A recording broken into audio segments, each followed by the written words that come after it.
Okay, thank you very much for having me.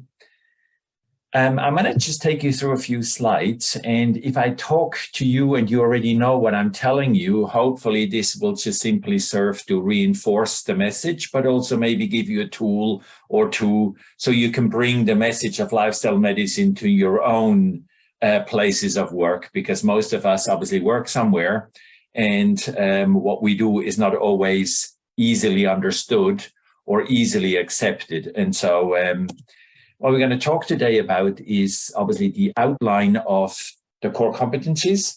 We're going to talk about the distinguishing of prevention, arrest, and reversal, and then what are the benefits of getting certified in lifestyle medicine.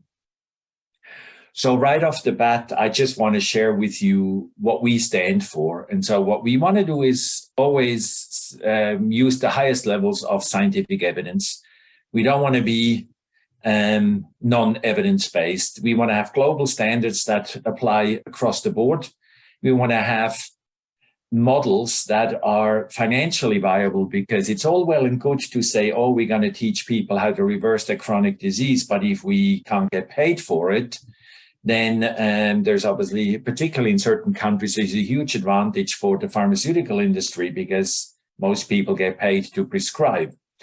And then obviously we want to innovate, because we can't stand still, because the NCD epidemic is affecting virtually every country on earth, no matter where they are on the scale of development. The kind of lifestyle medicine arena is a fairly broad envelope. We have people who come from all sorts of backgrounds and with all sorts of ideologies to lifestyle medicine. What we all share in common, and the space that we want to occupy, is truly we're in the house of medicine and we're about human health. And so while there is obviously all these up and downstream benefits of, let's say, a plant-based whole foods diet obviously helps the planet, it helps global warming, it helps climate change and all of those things, that's not our primary motivation. Our primary motivation is very much that we're healing people and giving physicians and allied health professionals the tools to help heal people again, rather than just manage their illness. Hi, Stephan. Sorry to interrupt you. Yeah. The screen is, I think, frozen. Do you mind maybe trying to put it full screen and... Right. Okay, let me... Change the slides. Right. Let me see whether I can fix this here.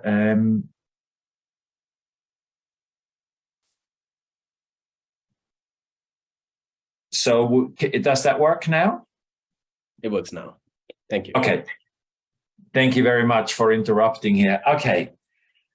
So this is a short outline of what people actually get tested on when you sign up for certification in lifestyle medicine.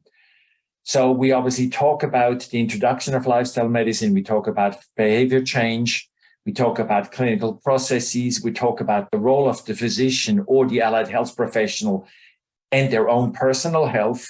Talk about nutrition, which is obviously one of the key components, physical activity, emotional well-being, sleep health, and then obviously the substance use or abuse, and then the whole idea of connectedness.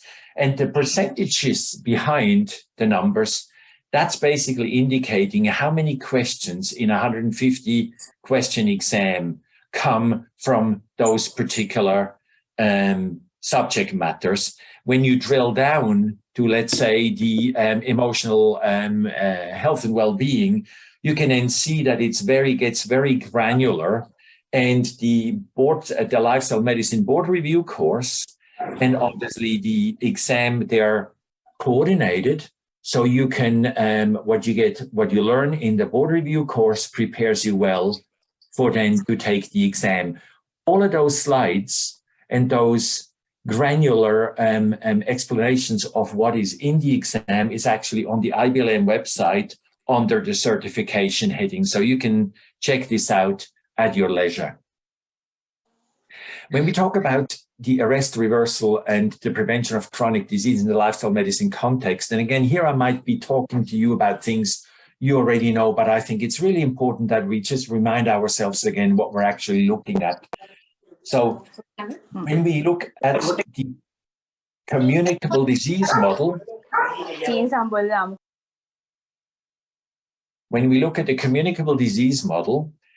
it's very much the idea of diagnose and prescribe. And then obviously, just to make it a nice little ditty, you know, like obviously bill for it. And most primary care physicians do this 30, 40, 50 times a day. So it's almost like a conveyor belt in most countries, the way we treat communicable disease. And so obviously would stand to reason that the way we treat non-communicable disease is quite different. But unfortunately, in most countries on earth, in most clinical practices, it's exactly the same. Whether you have a communicable or a non-communicable disease, your treatment is exactly the same. And the challenge with this is that we actually have no arrest, no reversal, and definitely no prevention, because all we do is manage illness. We don't restore health. And that's kind of the issue that we're trying to address in lifestyle medicine. So when you look at prevention, it's obviously lifestyle medicine choices that don't allow chronic disease to develop. The challenge with all of this is that, and you've heard it say, we all know what to do, we simply don't do what we know. So we all know that we should move more. And while that's intellectual knowledge, a lot of us struggle with moving more, right? That's one challenge. The other challenge is that, and it's just a human condition that we don't actually act to prevent future disease. Most of us only actually take corrective measures when we've been diagnosed with something. Smoking is a classic example. Most smokers will only consider stopping smoking once they actually get diagnosed with a smoking-related illness, because we always kind of think that it's not going to happen to me, it's going to happen to everybody else. When you look at the chronic disease arrest, this is where we make lifestyle modifications, adjustment to stop the disease progression. The challenge with this is, again, that we all suffer from some form of addiction, and we're all somewhere on that susceptibility scale from an addictive behavior point of view. And food addictions in particular almost always get the better of us. And so it's almost easier to do, cold turkey, to do nothing rather than do things in moderation. And there is a wonderful presenter called Michael Greger, who always uses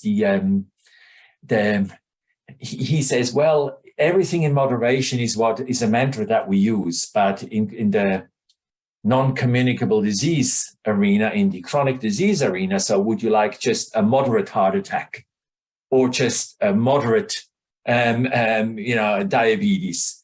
And when you look at it like this, it almost sounds ridiculous, right? Because again, we actually want none of it, right?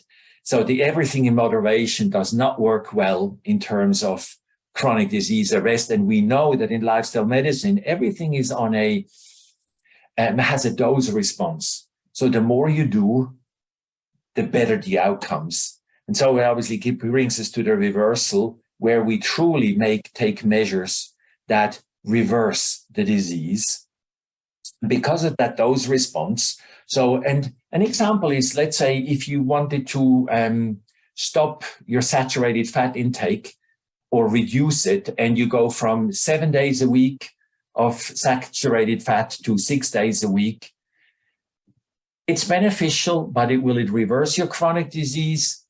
Unlikely. And so again, obviously, we need to be recognizing that it's a dose response to lifestyle medicine.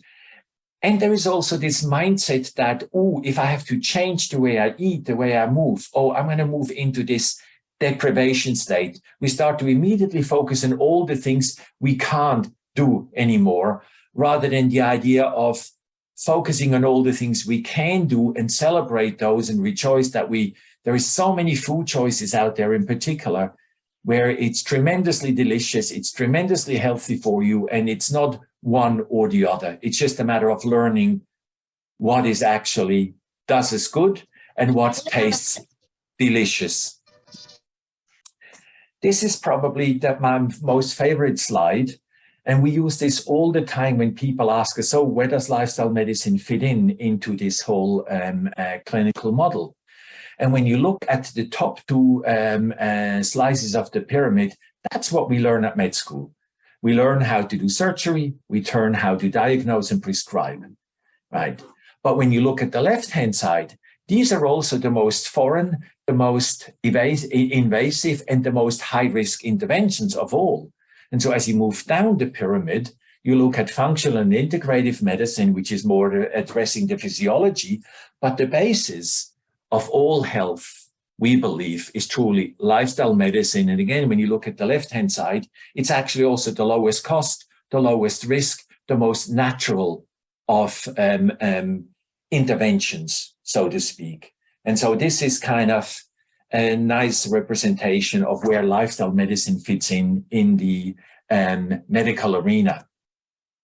So what we're not trying to do is to become a new house in the street of medicine. All we really want to do with lifestyle medicine is put a new foundation under everybody who has studied in a medical discipline, because lifestyle medicine can be the basis for cardiology, for internal medicine, for endocrinology, for family medicine.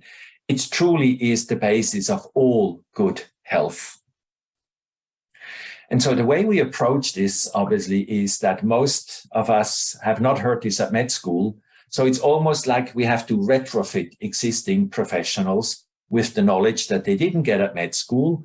But in parallel, we are working with many, many medical schools around the world to change their curriculum or include lifestyle medicine principles and treatment modalities into the medical education framework. And so that when you take, for example, in the United States, when you do the USMLE medical licensing exam, that part of the questions you're being asked are actually lifestyle medicine related. And while this is a very long journey, and obviously it takes a lot of people and a lot of time, we're well on the way. So why would you want to get certified? I think Samandika will show you a little clip of a physician who obviously tells her story why she gets certified. But here are some of the things that we constantly hear from people. So one of the first things, obviously, that we're trying to do is increase the skill level. Things as we just heard, that you didn't learn at med school, that you learn the principles of lifestyle medicine and the science of lifestyle medicine. That gives you a higher level of expertise and skill.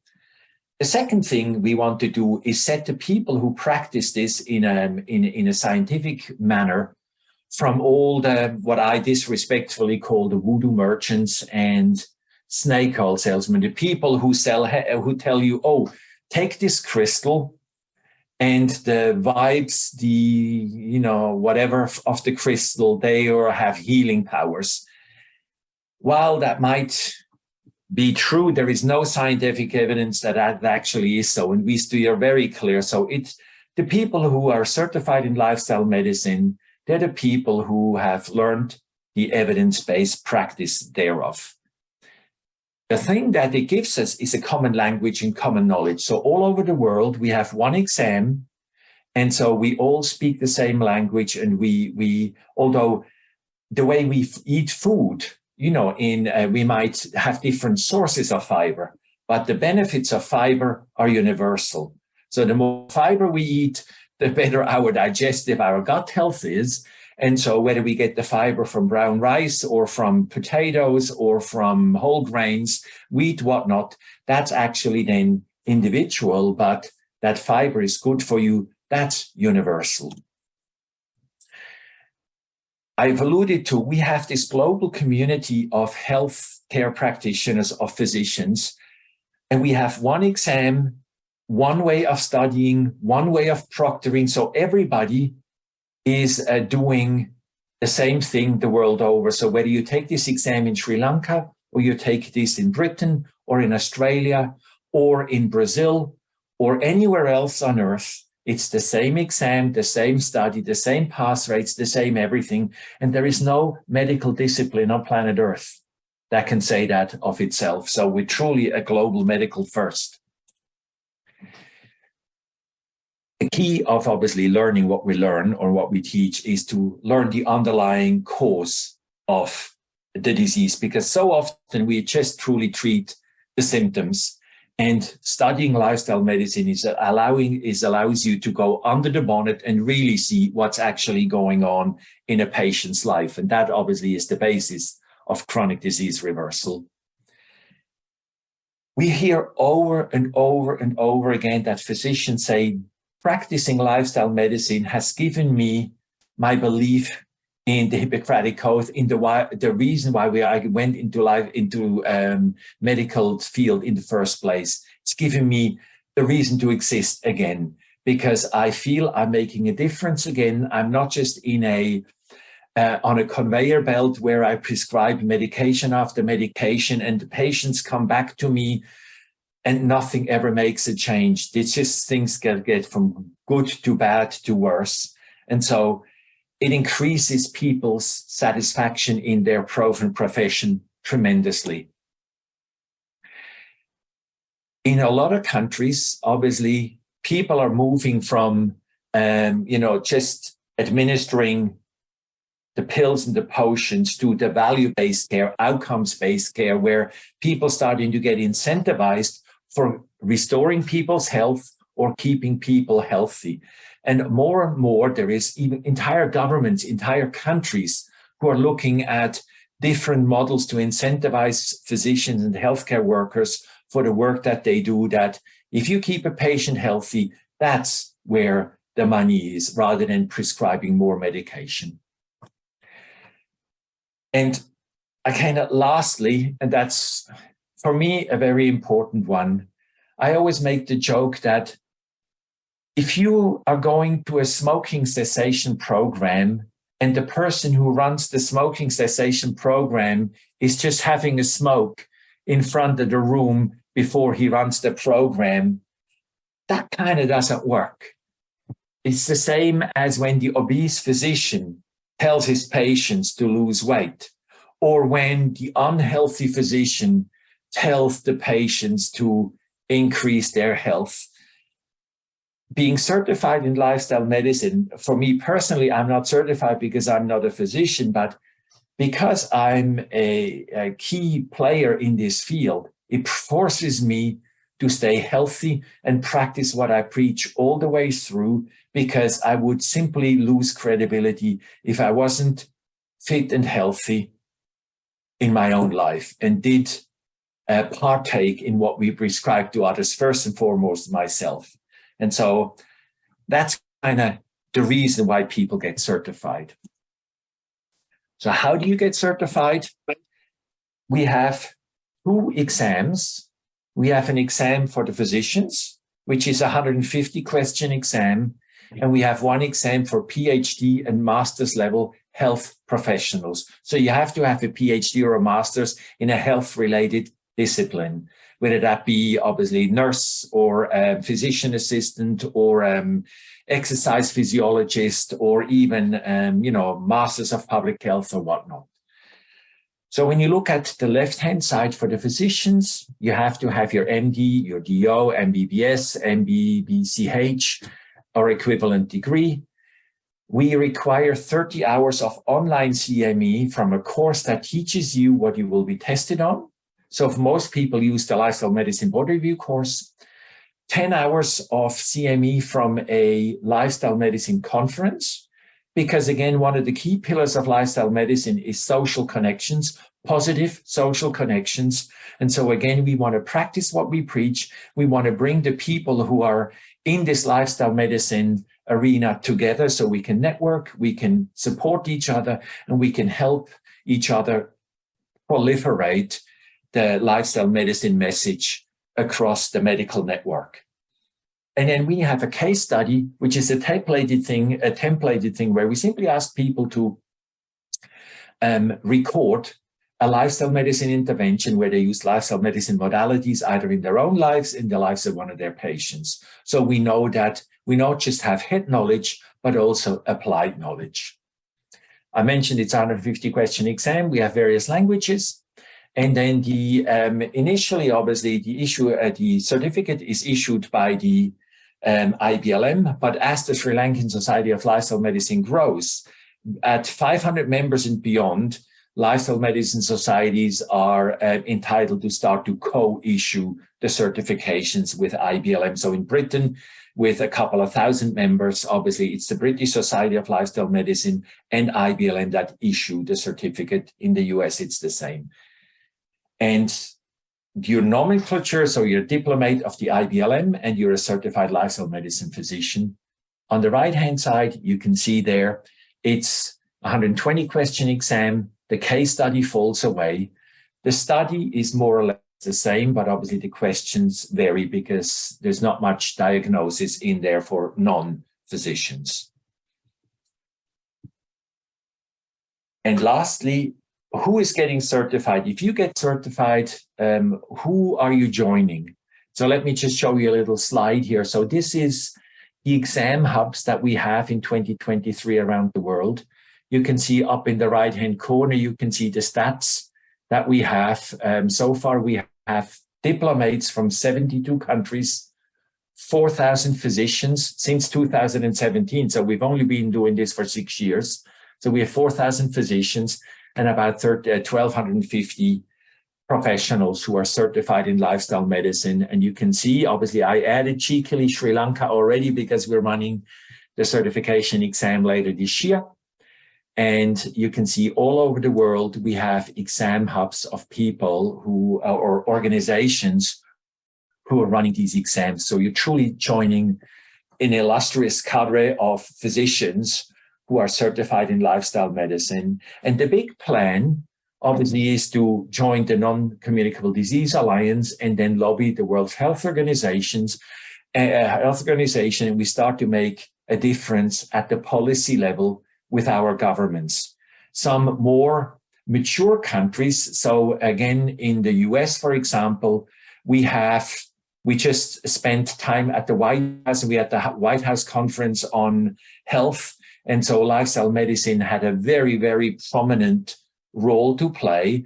And cities like New York, so New York City, one of the largest cities in the world, now has a mayor who's legislated that all the hospitals who run under the guise of the city of New York, there's 11 hospitals that they must include lifestyle medicine in how they practice their craft with their patients. And so slowly but surely, there is more and more policy being formed.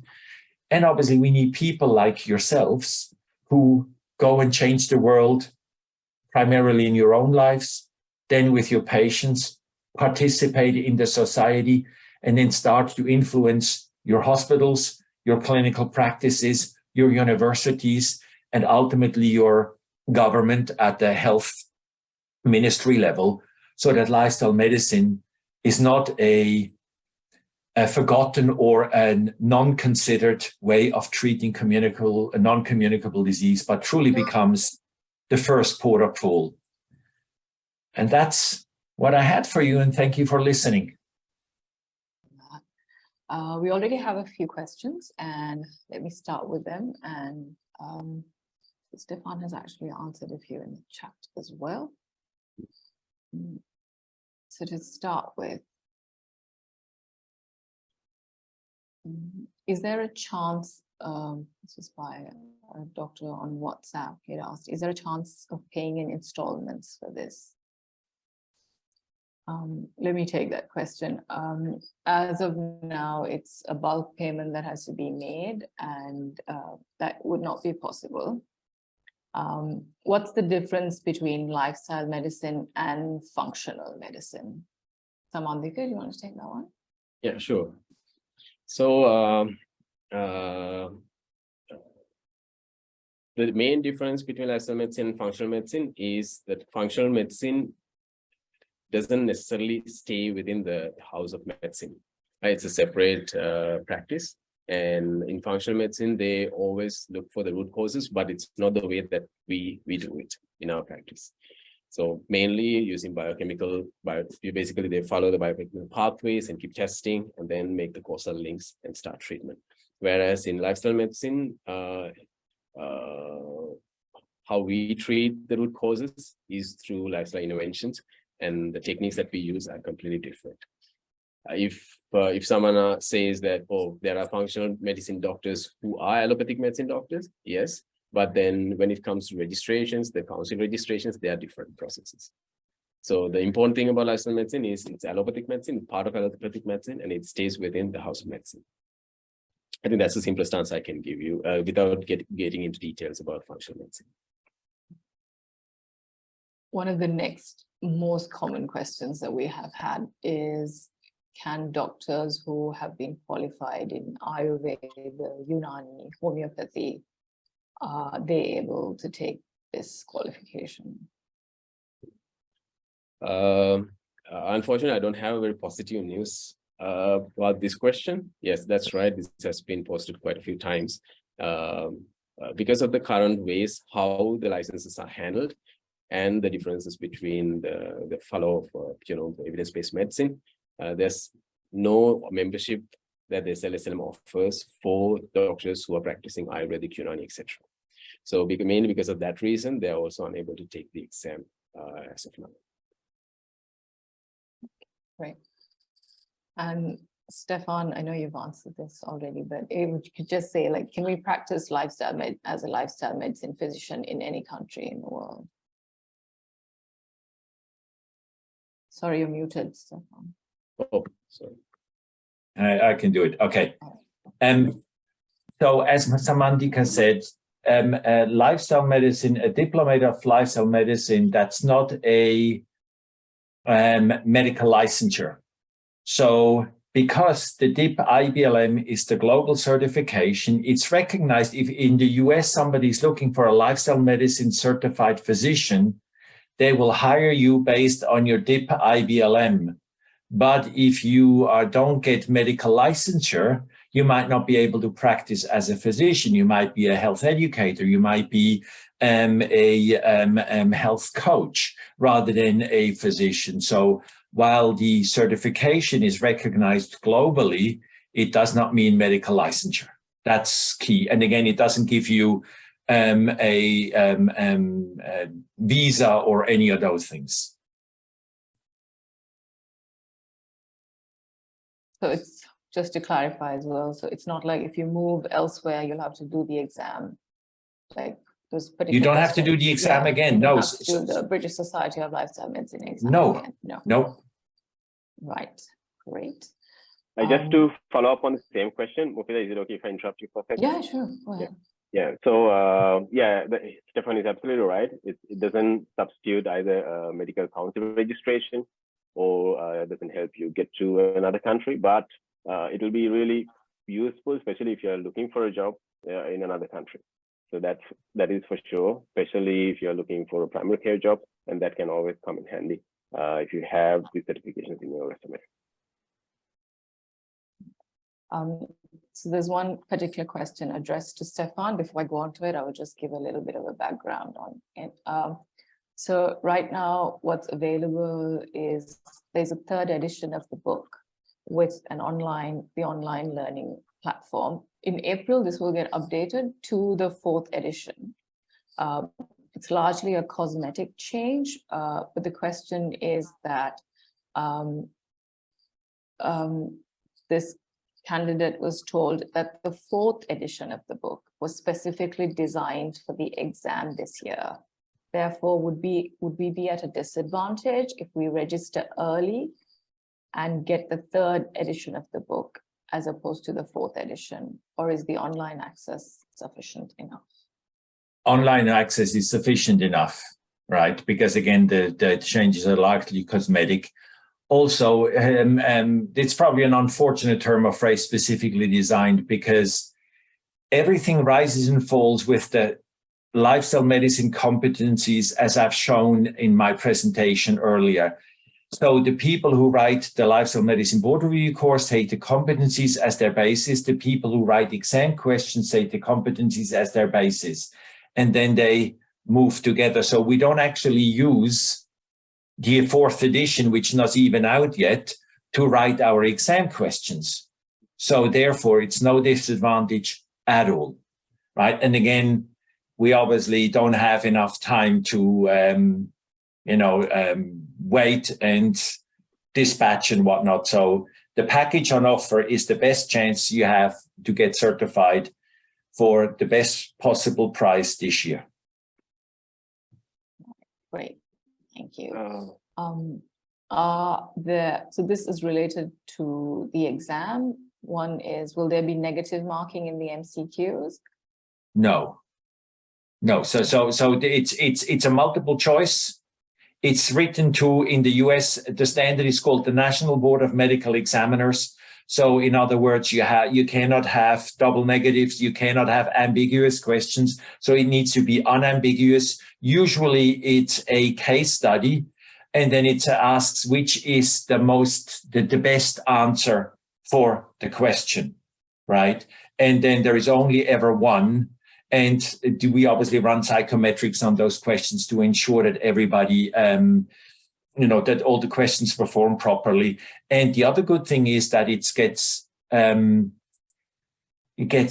graded on the curve. So we always look at the global cohort for the year, and then we try to shoot for between 89 and 91% of the entire cohort passing. And then we work that backwards on how many questions answer correctly will that require to meet that objective. And so every year, the cohort gets graded on the curve. Are there MCQ question banks available? Yes.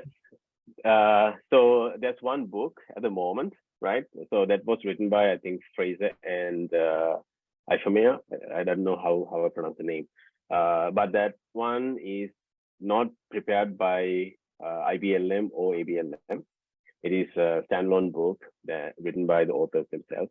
But what we can do is, so this is what we were trying to propose to all the candidates. So you can get one copy and share it among people, because it's these books are somewhat expensive, especially with the shipping cost. So those things we can arrange. Stephan, yes, you want to say something? Yeah, and again, this is not to disrespect IFI or whoever wrote that book. These questions are not written to NBME standard. Yeah, so it's very, very important not to be misled. If you want to send me an email later on, Mufida, and I'll send you 25 actual retired questions, right? Also, the ACLM is producing a little booklet with, I think, 250 exam style questions, some of them actual retired exam questions, right? So that you get a sense of what those questions are all about. The book that you're referring to, Samantika, is probably very good to reinforce learning, but they're not written to exam standards. And so we just don't want people to get the wrong ideas and then come back and say, oh, you told us, and then it wasn't. Just so we're on the same page. Yeah, that's right. I agree. I mean, how the NMB regulates question writing is a completely separate story. NMB is the regulatory body in the US for so many years, so many decades, and they are the ones who conduct the USMLE Step 1, Step 2 exams as well. So that's a completely separate process, and how the exams are written, the length of the stems, completely, I would say a completely different ballgame. As a person who has sat the exam, taken these exams, I know for a fact, not IBLM, I'm talking about USMLE. Yeah, so that's right. But all these materials that we have gathered together are supplementary. So if there's some support from IBLM, yes, we will definitely help you with getting some sample questions this time. Thank you very much. Thank you, Stephan. Just to follow on with that, it says explain the exam format. Is it only MCQ questions? So let me just take this one. For physicians, it's 150 MCQ questions that you can spread out over 4 hours. For professionals, it's 120 spread out over 4 hours. Are the CME lectures live sessions, or can we watch/follow them later on? Do you want to take that? So obviously, what you study on your 30 hours of CME is self-study. So you study at your own pace. Absolutely. Yeah. So it's a self-directed learning. Yeah. Sorry. Go on. Sorry. As we said earlier, yes, we will try our best to create the study group and to help you study together with other people using online platforms, etc. And you know, the paid Zoom accounts of SLSLM will obviously help you use them as well. But most importantly, we are trying to get one of our members who scored really well across the globe last year to conduct a course, basically a series of lectures for those who are sitting for the exam, about 6 to 12 weeks preceding the exam. So we'll tell you more about those things later on. Yeah. Right, great. There are a few more questions in the chat also. Do you want to go through them quickly? Yeah, are there any textbooks to read waiting? So when you sign up for this exam, which is the package that you'll be signing up to, you'll be provided with the LMBRC, which is like the board review manual. And that book is a must to read to sit for the exam. And I'll just add one more book. That's Dr. Beth Freyd's handbook. I like that book personally because it helped me in my practice in Singapore. A lot of practical questions and a lot of practical tips rather. So if there's any way, I have a copy as well. So we can try to share as much as we can. Yeah, in whatever the way possible. Another question is the diploma alone enough to be fully certified, or is there another step like a master's? No, sorry, go ahead, please. So you had the master's in a health-related discipline as a prerequisite to sit for the exam. And obviously that's for the professional exam. For the physician exam, it's a prerequisite that you have an MBBS or an MD or DO or an equivalent. So that's the certification itself. There is nothing beyond. There is a higher level of certification, which is the Certified Lifestyle Medicine Intensivist. Those are people who practice lifestyle medicine as their main thing, usually in a primary care environment, mainly running intensive therapeutic lifestyle change programs with the chronically diseased to really restore them back to health. But that's a different conversation. Yeah, just to complete the story, yes, if you want to advance your knowledge beyond the medical certifications and board certifications, yes, you can do. There are master's programs in lifestyle medicine, there are PhD programs in lifestyle medicine. Yeah, there are opportunities to do that. But for the practice, yeah, this is what is needed. I think, Samanika, you will have to take this one. Is the diploma IBLM in liaison with the Postgraduate Institute of Sri Lanka? No. No, at the moment, no, because there's no postgraduate training program in Sri Lanka other than our self-study that we conduct using through IBLM, right? But there are some plans to propose something like that, but as of now, no. It is a standalone exam. It has nothing to do with PGIM. Right. What's the difference between board certified physician and consultant? Stephan? So I think it's a terminology issue. Yeah, I'll try my best to make it clear and keep it concise, right? But if it's not clear, please feel free to go back and forth on this one. So physician, usually in Sri Lankan setting, how the MD is prepared is through the PGIM, right? And at the end of it, you get to call yourself a specialist in whatever the specific discipline that you are doing your exams and training in. But this is not that. This is a completely different story because we don't have a training program through the PGIM. So until something like that comes up in the future, as of now, completely two different stories. So physicians will be the specialists will be specialists. Those people who have done the course, they can call themselves the lifestyle medicine practitioner, and that's the main difference. And just to tell you, like a lot of people, for example, in the US, it's a different story because in the US, once you have the board certification, you can add other additional qualifications. For example, you can do 1 year of preventive medicine, and then you can get the certification, board certification in the College of Preventive Medicine Physicians, and so on and so forth. Yeah. But our situation is somewhat different. So we understand the difference, as well as we always want to make sure that we maintain that. Yeah. Stephan, I know so there'll be multiple repeat questions on what's the pass rate. I know you said it's along the curve. It is. I think So he's the one. what I can share with you is what it was this last year in 2022. So in 2022, in order to achieve 90% of the global cohort passing, that resulted in needing 55% of questions answered correctly. So that means it's a very meaty exam. It's a difficult exam, but because it's graded on the curve, obviously, it's basically you could get half the questions wrong and still, you know, and +5 and pass. So 55%. And repeat attempts, yes, we allow people to resit the exam within 12 months of their exam failure, only paying the registration fee, right? The non-refundable registration fee. And that obviously applies here too. So yes, we allow people to have one resit for just the registration fee only. So they don't have to pay the full fee anymore. Right. I think we've covered most of the questions. Is there anyone else who would like to ask any questions? Right, let me take this last one, is how to make the exam payment. So when you fill in the registration form online, we will send you an invoice and you'll be able to make the payment through a bank transfer.